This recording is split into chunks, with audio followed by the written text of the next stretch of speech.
साथियों नमस्कार। स्वागत है आप सभी का इस गुरुकुल में फिर से एक बार। और हम लोग बिहार आईटीआई के लिए जो क्लास कर रहे थे उसमें से हम लोग क्या क्या पढ़ लिए थे। तो त्रिभुज हम लोग समतलीय क्षेत्र में त्रिभुज हम लोग पढ़ लिए थे। तो आज हम लोग पढ़ेंगे, आज हम लोग क्या क्या पढ़ेंगे, आयत और वर्ग। ठीक है, आज हम लोग पढ़ेंगे आयत और वर्ग। तो मैं कहना चाहूँगा आप लोगों से कि जो लोग अभी तक क्लास स्टार्ट नहीं किए हैं वो कृपया स्टार्ट कर दीजिए।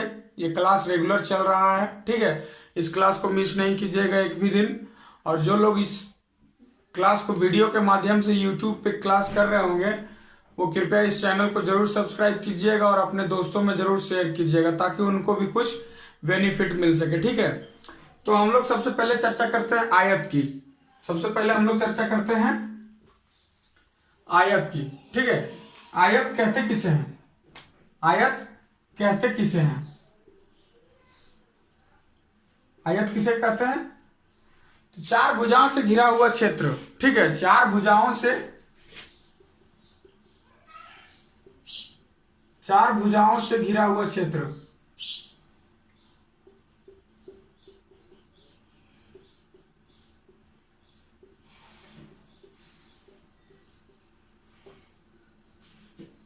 जैसे इसके डेफिनेशन में पहले ही लिखा हुआ है चार भुजाओं से घिरा हुआ क्षेत्र। तो क्या चार भुजा से कोई भी घिरा हुआ क्षेत्र आयत हो सकता है क्या? चार भुजाओं से घिरा हुआ कोई भी क्षेत्र आयत हो सकता है क्या? नहीं हो सकता। ठीक है, तो आयत की परिभाषा कुछ अलग है। आप आयत की मेन परिभाषा जो है, मेन पॉइंट पे, परिभाषा के मेन पॉइंट पे, उस पे आप ध्यान दीजिएगा। तो मेन परिभाषा है कि चार भुजाओं से घिरा हुआ क्षेत्र, ठीक है, जिसके आमने सामने की भुजा बराबर हो और, ठीक है, इतना के साथ साथ एक और कंडीशन होना चाहिए तभी हमारा आयत बन सकता है। और क्या होना चाहिए? आमने सामने की भुजा बराबर हो और प्रत्येक अंतःकोण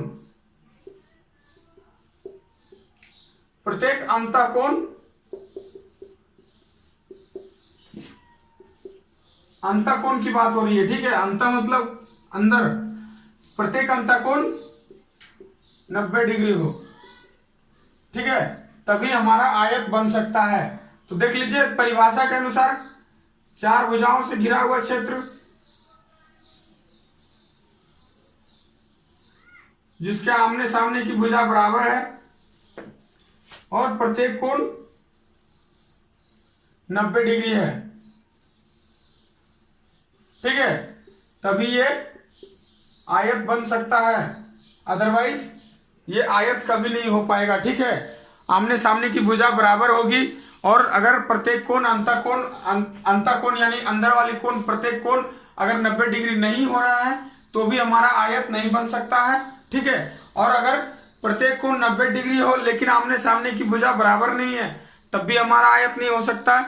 तो आयत का एक सटीक डेफिनेशन यही है कि चार भुजाओं से घिरा हुआ क्षेत्र, ठीक है, जिसके आमने सामने की भुजा बराबर हो तथा प्रत्येक कोण 90 डिग्री का हो, ठीक है, तभी आयत कह सकते हैं उसको हम। ठीक है, अब आयत से जुड़े हुए बहुत महत्वपूर्ण से सवाल आते हैं। आयताकार खेत की परिमाप, आयताकार खेत का आयताकार पार्क की लंबाई चौड़ाई, उसका फर्शिंग करने का, टाइल्स बिछाने का खर्च, ये वगैरह, ये आयत से बहुत ही महत्वपूर्ण सवाल आते हैं। आयत से जुड़े हुए बहुत ही महत्वपूर्ण सवाल आते हैं विभिन्न परीक्षाओं में। तो फिलहाल ये विशेष आईटीआई के लिए क्लास चल रहा है। जिनको आईटीआई कैट के एग्जाम देना है, बिहार आईटीआई चाहे यूपी आईटीआई की हो, जिनको एग्जाम देना है, फिलहाल ये विशेष क्लास उनके लिए है। लेकिन यही कॉन्सेप्ट बाकी के एग्जाम में भी, विभिन्न परीक्षाओं में भी सेम यही कॉन्सेप्ट का यूज होगा। ठीक है, आयत के विषय में जो भी पढ़ना है एकदम मैं इस तरीके से पढ़ा रहा हूं ताकि ये क्लास सिर्फ उनको ही फायदा ना मिले जो बिहार ITI या यूपी ITI कैट का एग्जाम देंगे, बल्कि मैं चाहता हूं कि मैं इस तरह से आपको पढ़ा दूं ताकि आपको विभिन्न एग्जामों में, विभिन्न परीक्षाओं में काम आ सके। ठीक है, तो चलिए देखते हैं कि आयत से जुड़े हुए पहले कौन कौन से महत्वपूर्ण फार्मूले हैं, इंपोर्टेंट फार्मूले हैं, उनको पहले हम लोग जान लेते हैं, फिर इस पे हम लोग सवाल करने का कोशिश करेंगे। ठीक है, तो सामने देखिए ये एक आयत बना हुआ है, एक रेक्टेंगल, आयत का इंग्लिश होता है रेक्टेंगल। ठीक है, यहाँ एक ABCD एक आयत है। ठीक है, जिसकी लंबाई L है और चौड़ाई B है। ठीक है, तो हमने जब त्रिभुज का क्लास पढ़ा रहा था तो एक डेनोशन आपको बताया था, एक निर्देश, एक सूचक बताया था आपको कि अगर इस तरह का दोनों बना हुआ है तो समझना है कि ये लाइन और ये लाइन में कुछ ना कुछ समानता है, और ये अगर इस तरह का है तो इसके जैसा ये है, तो इन दोनों लाइन में कुछ ना कुछ समानता होगा। ठीक है, तो यहाँ पे क्या समानता है दोनों लाइन में कि ये दोनों बराबर है, ये दोनों बराबर है। Here ABCD is a rectangle where the length of rectangle is L and breadth is B. Then what is the perimeter of rectangle? आयत की परिमाप क्या होगी? परिमाप का क्या हम लोग डेफिनेशन बताए थे पिछले क्लास में आपको, कि क्या बताए थे आपको परिमाप का डेफिनेशन? चारों ओर से घिरा हुआ घेरा जो है, ठीक है, चारों ओर से घिरा हुआ घेरा जो है वही उसका परिमाप है। तो इसका घेरा क्या घिरा हुआ है? देखिए हम लोग त्रिभुज का परिमाप निकाले थे, तीनों भुजाओं को जोड़कर। वृत्त का जो क्लास हम लोग किए थे, ठीक है, वृत्त का भी क्लास जो किए थे उसमें भी हम लोग क्या निकाले थे? वृत्त का परिमाप निकाले थे। तो आयत का परिमाप हम लोग कैसे निकालेंगे? तो इसका भी चारों तरफ से जोड़ करके। ठीक है, तो देखिए परिमाप बराबर क्या होगा? परिमाप बराबर क्या होगा? L प्लस B प्लस ये L है तो ये भी L होगा, और ये B है तो ये भी B होगा। तो अब कितना हो रहा है? 2L plus 2B। यहां से देखिए क्या आ रहा है? 2 कॉमन ले लीजिए, L प्लस B। तो आयत का परिमाप यानी perimeter of rectangle, perimeter of rectangle का क्या फॉर्मूला आ रहा है? 2 × L प्लस B। आप हर जगह पढ़े होंगे आयत का परिमाप बराबर 2 गुने लंबाई जोड़ चौड़ाई। तो 2 गुने लंबाई जोड़ चौड़ाई तो होता है, लेकिन आता कैसे है 2 गुने लंबाई जोड़ चौड़ाई? तो ऐसे आता है। ठीक है, आप एकदम बिल्कुल से समझ लीजिए। अगर आप बाय चांस अगर आप भूल भी गए तो आप याद कर लेना इसको। ये कॉन्सेप्ट अगर आपको पता होगा तो फॉर्मूला आप कभी भूलिएगा नहीं। ठीक है, तो ये हो गया आयत का परिमाप। अब इसमें आता है आयत का क्षेत्रफल। ठीक है, मैं आयत ऊपर में ही लिख दिया हूं, इसलिए मतलब आप कंफ्यूज नहीं कीजिएगा कि ये किसका परिमाप और किसका क्षेत्रफल है। ठीक है, आयत का क्षेत्रफल होता है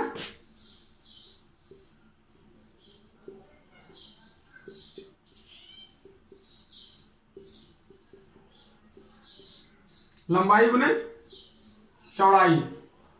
ठीक है, अब देखिए यहां से इस एक फॉर्मूले से, ठीक है, इस एक फॉर्मूले से आपको 2-3 तरह का फॉर्मूला मिलता है।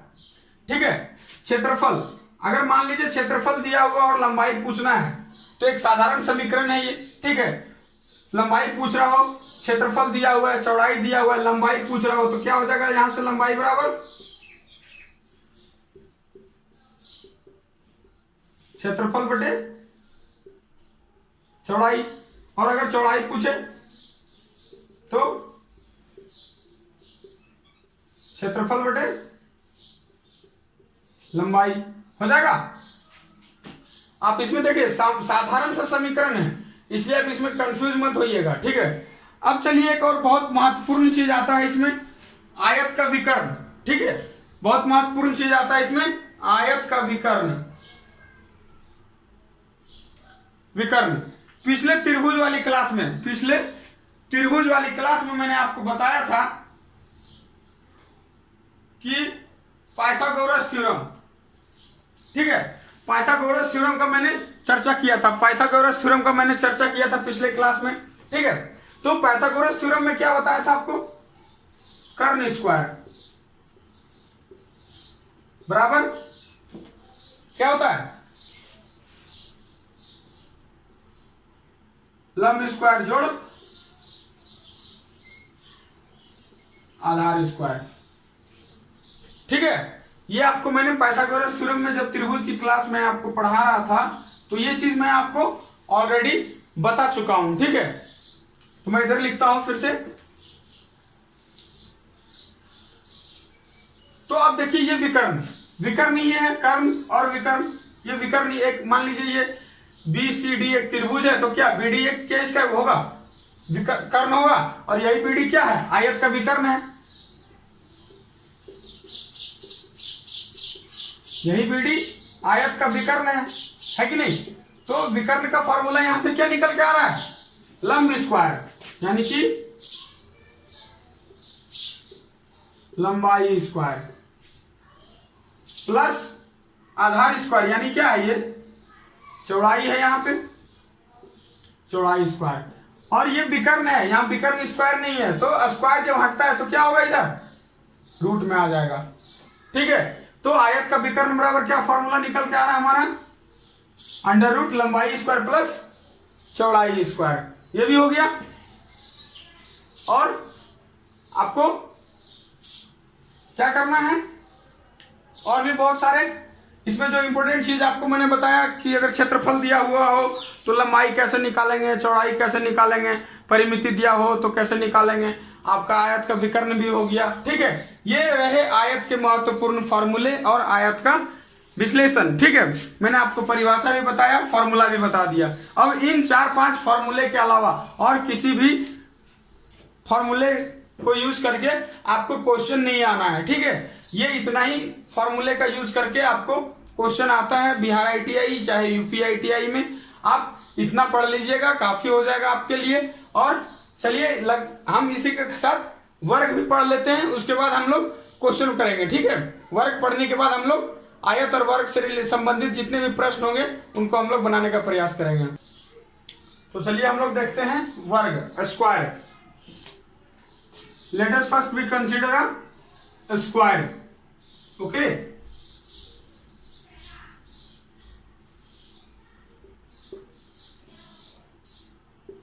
Here ABCD is a square. ठीक है, ABCD एक क्या है, एक वर्ग है जिसकी भुजा A है। ठीक है, मान लीजिए A है, या फिर X मान लीजिए, जो मानना है आपको मान लीजिए, A मान लीजिए। ठीक है, तो वर्ग की परिभाषा क्या होती है, वर्ग की सबसे पहले हम लोग परिभाषा देखते हैं। परिभाषा, 4 भुजाओं से घिरा हुआ क्षेत्र। ठीक है, जिसका चारों भुजा क्या होगा, बराबर होगा, और प्रत्येक कोण 90 डिग्री होगा। आयत और वर्ग के परिभाषा में ज्यादा अंतर नहीं है। आयत और वर्ग में अंतर यही है कि आयत की आमने सामने की भुजा बराबर होती है और वर्ग में चारों भुजा बराबर होती है। ठीक है, वर्ग एक आयत भी हो सकता है, लेकिन एक आयत जो है वर्ग नहीं हो सकता। नोट में लिख लीजिए, नोट में लिख लीजिए, ये इस टाइप का क्वेश्चन आता है ट्रू और फॉल्स में, सही और गलत में। ठीक है, सही अथवा गलत में इस तरह का क्वेश्चन आता है। वर्ग एक आयत हो सकता है,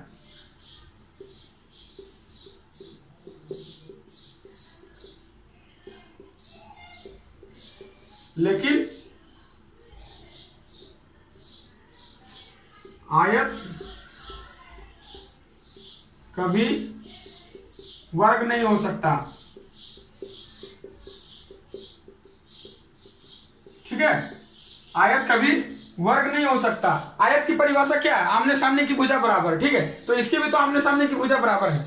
ठीक है, लेकिन वर्ग की परिभाषा क्या है कि चारों भुजा बराबर, लेकिन आयत की चारों भुजा बराबर नहीं होती है। इसलिए एक वर्ग जो है हमेशा एक आयत हो सकता है, लेकिन एक आयत वर्ग नहीं हो सकता। ठीक है, तो ये रहे वर्ग की परिभाषा।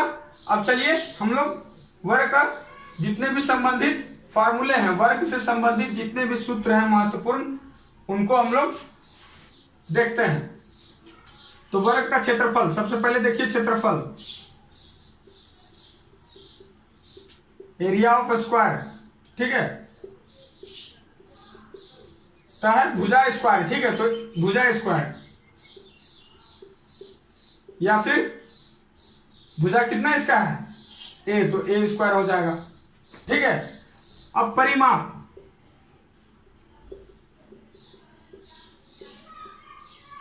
परिमाप या परिमिति जो भी कहिए, ठीक है, इसका होता है 4 गुने भुजा। 4 गुने भुजा क्यों होता है? परिमिति हम परिमाप हम लोग कैसे निकाल लेते हैं? चारों भुजाओं की लंबाई का योग। तो a plus A plus A plus A कितना? 4a। तो 4 इंटू ए, 4a यही तो है, 4 इंटू ए है ना। तो ये यहां से आता है, आप इसको ध्यान में रखिएगा। अगला आता है वर्ग का विकर्ण, ठीक है। अगला आता है वर्ग का विकर्ण। तो देखिए वर्ग का विकर्ण कैसे होगा? वर्ग का चारों भुजा बराबर है, अगर ये a है तो ये भी a होगा, ठीक है। अब वही पाइथागोरस थ्योरम लगाइए तो BD बराबर क्या हो जाएगा? BD यानी विकर्ण बराबर अंडर रूट लंब स्क्वायर जोड़ आधार स्क्वायर होगा। अब यहां से क्या हो जाएगा? Under root a plus A square plus A square, 2a square हो गया। अंडर रूट 2a स्क्वायर का रूट कितना हो जाएगा? a, यानी कि वर्ग का विकर्ण बराबर क्या हो जाएगा?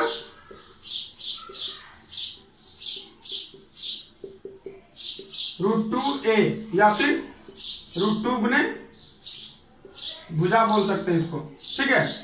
देखिए मैं चाहता तो आपको डायरेक्ट फार्मूला लिखा सकता था कि हाँ फार्मूला ये होता है, लेकिन कैसे होता है आपको वो समझना है। सबसे बड़ी बात है समझना है आपको कि कैसे होता है, तो इसलिए आप इसको समझिए। ये वर्ग का विकर्ण हो गया। अब देखिए एक और इसमें चीज आता है कि वर्ग का क्षेत्रफल अगर दिया हुआ है, वर्ग का क्षेत्रफल दिया हुआ है तो इसका भुजा बराबर क्या होगा? इधर स्क्वायर है, इधर स्क्वायर हटाएंगे तो इधर क्या हो जाएगा? Under root. तो ये इतना सा है आपका वर्ग से संबंधित महत्वपूर्ण फार्मूले, इतना ही है, ठीक है। आप इनको भी ध्यान में रखिए। तो चलिए हम लोग आयत और वर्ग से संबंधित जितने प्रश्न है इस फार्मूले के बेसिस पे हम लोग उसको करेंगे, ठीक है। अभी हम लोग पहला क्वेश्चन देखते हैं। तो चलिए देखिए एक बहुत ही अच्छा क्वेश्चन आ रहा है, ठीक है। यदि किसी पार्क में बने आयताकार चबूतरे का विकर्ण, ठीक है, यदि किसी पार्क में बने आयताकार चबूतरे का विकर्ण अंडर रूट 410 मीटर है, ठीक है, अंडर रूट 410 मीटर है तथा परिमाप 56 मीटर है, तथा परिमाप 56 मीटर है, तो निम्न में से कौन सा कथन सत्य होगा? निम्न में से कौन सा कथन सत्य होगा? ये देखिए 4 ऑप्शन आपको दिया हुआ है, ठीक है। ये 4 ऑप्शन में आपको बताना है कि कौन सा स्टेटमेंट सही होगा, ठीक है। आयताकार पार्क, एक पार्क है उसमें आयताकार चबूतरा बना हुआ है, विकर्ण उसका 410 अंडर रूट मीटर दिया हुआ है, परिमाप 56 मीटर दिया है, तो आपको इनमें से सेलेक्ट करना है कि आपका कौन सा कथन सत्य होगा। तो हम लोग कैसे पता करेंगे? तो सबसे पहले देखिए कि आयताकार जो चबूतरा है उसका परिमाप 56 दिया हुआ है, तो परिमाप बराबर होता क्या है? 2 इंटू एल प्लस बी होता है, ठीक है। तो परिमाप 56 आपका दिया हुआ है, 2 इंटू एल का मान कितना है? ये x और y, यानी कि इसमें से देख लीजिए क्वेश्चन में एक और चीज है, कौन सा कथन सत्य होगा? यदि लंबाई बराबर x और चौड़ाई बराबर y हो तो,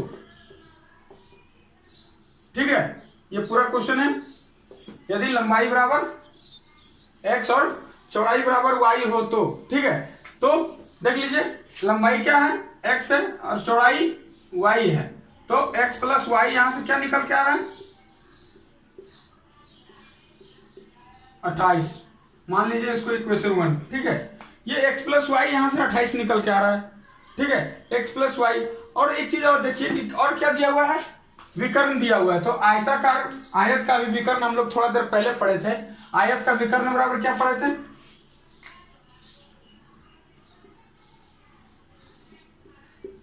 लंबाई स्क्वायर जोड़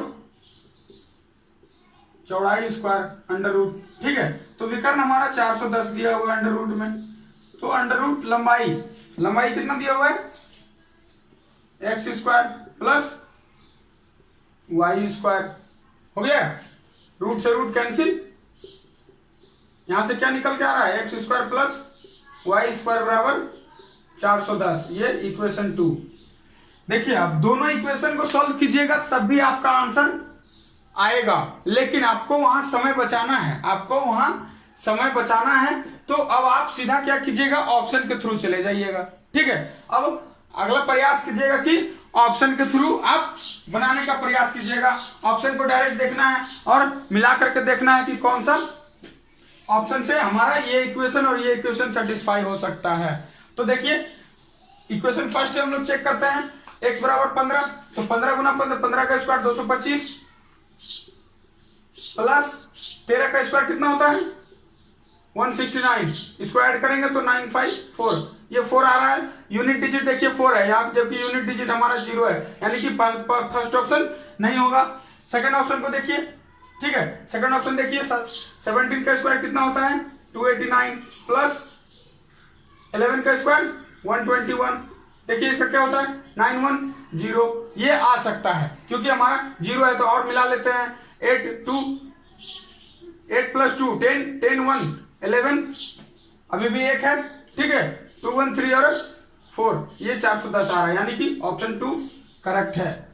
ठीक है, अगर यही ऑप्शन नीचे होता तो हम लोग इसी तरह से तीसरा और चौथा ऑप्शन को भी चेक कर लेते हैं, लेकिन अगर पहले ही आ रहा है तो हमको नीचे के ऑप्शन चेक करने का जरूरत नहीं है, क्योंकि हमको समय का बचाव करना है। ठीक है, ताकि कम समय में हमको ज्यादा से ज्यादा क्वेश्चन बना सके। ठीक है, तो ये समझ में आ गया होगा आपको आई थिंक।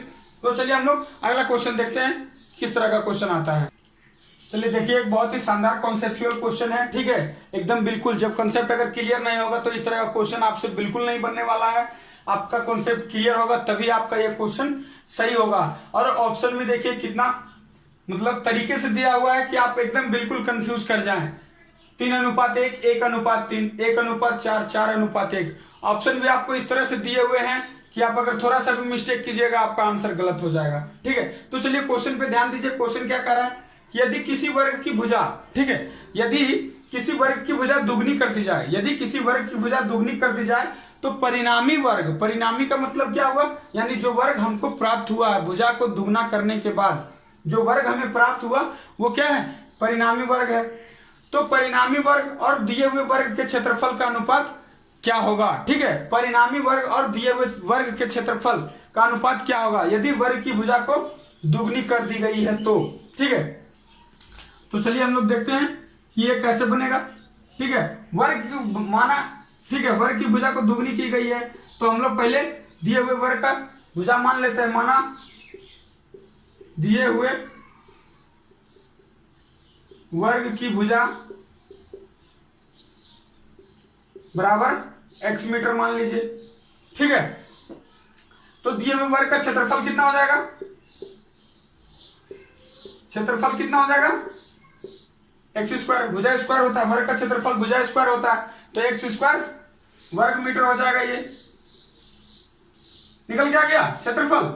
अब क्या किया है प्रश्न से अकॉर्डिंग टू क्वेश्चन, ठीक है, अकॉर्डिंग टू क्वेश्चन क्या कर रहा है कि भुजा को दुगनी की गई है। ठीक है, the side of square is doubled.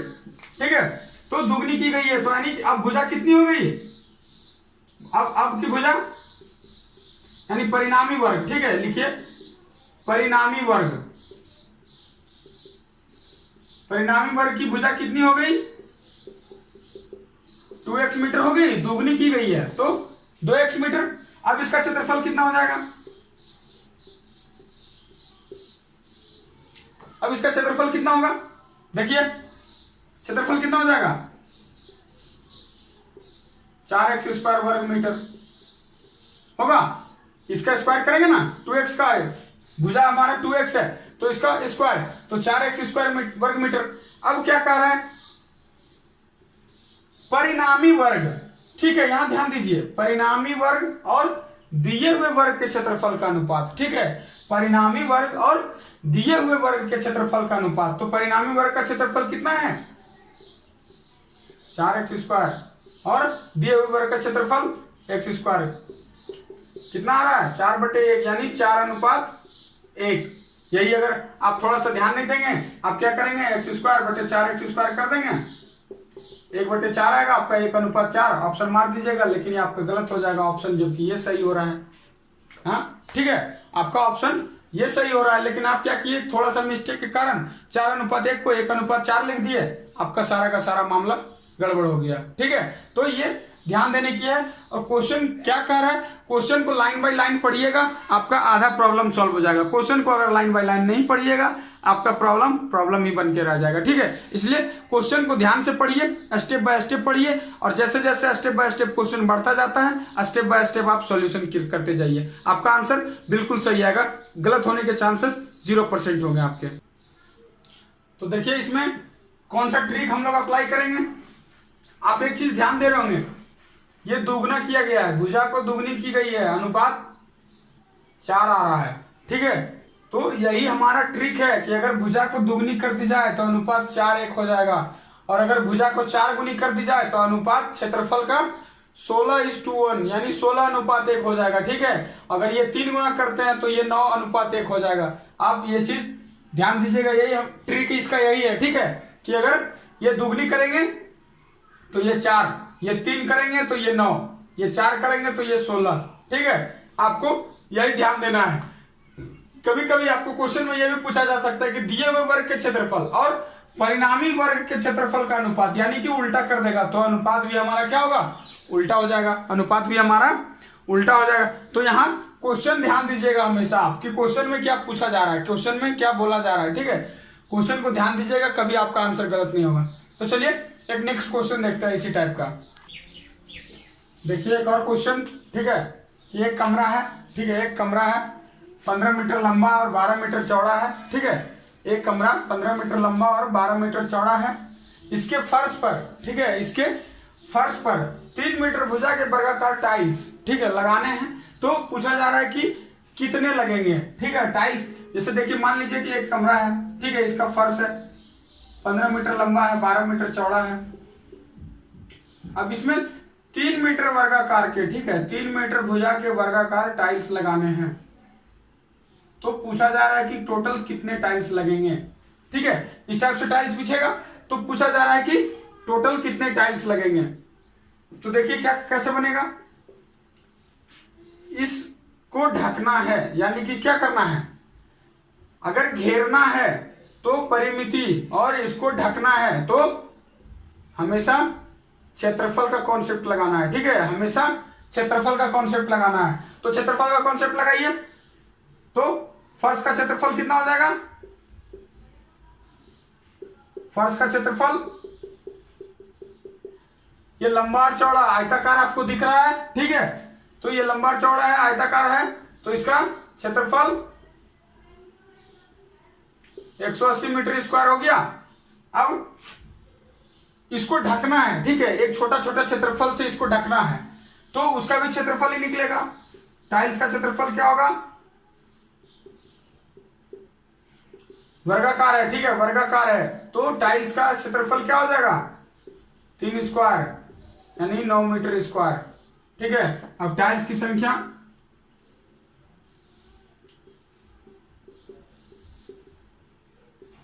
Tiles की संख्या बराबर क्या होगा, फर्श का क्षेत्रफल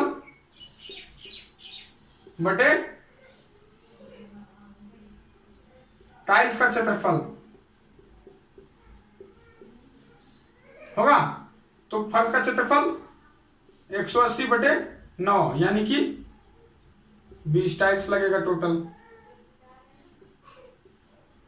ये आपका आंसर आ रहा है निकल के। ठीक है, तो ये आपको आई थिंक समझ में आया होगा अच्छे से। अगर नहीं समझ में आया हो तो फिर से एक बार देख लीजिए कि ये वर्गाकार आयताकार फर्श है। ठीक है, इसका लंबाई चौड़ाई दिया हुआ है। अब इसको छोटा छोटा क्षेत्र से ढकना है, यानी कि छोटा छोटा टाइल से ढकना है। ठीक है, तो क्या करना है, पहले हमको फर्श का क्षेत्रफल ज्ञात करना होगा, हमने ज्ञात कर लिया। फिर छोटा छोटा क्षेत्र है तो छोटा क्षेत्र हम लोग ज्ञात करना है, ज्ञात कर लिया हमने। अब संख्या बराबर क्या होगा, इस क्षेत्रफल को इस छोटे क्षेत्रफल से डिवाइड कर देंगे, हमारा संख्या निकल जाएगा। ठीक है, तो आज यहीं तक के लिए, ठीक है, आज यहीं तक। आगे का क्लास सिर्फ क्वेश्चन का क्लास होगा। ठीक है, सिर्फ क्वेश्चनायर होगा, सिर्फ जितने भी प्रॉब्लम आएंगे उनसे संबंधित जितना भी होगा मैं उनको करूंगा। ठीक है, और जो लोग इस वीडियो को यूट्यूब पे देख रहे हैं कृपया लाइक सब्सक्राइब और शेयर जरूर कीजिएगा ताकि हर किसी को फायदा मिल सके। ठीक है, थैंक यू।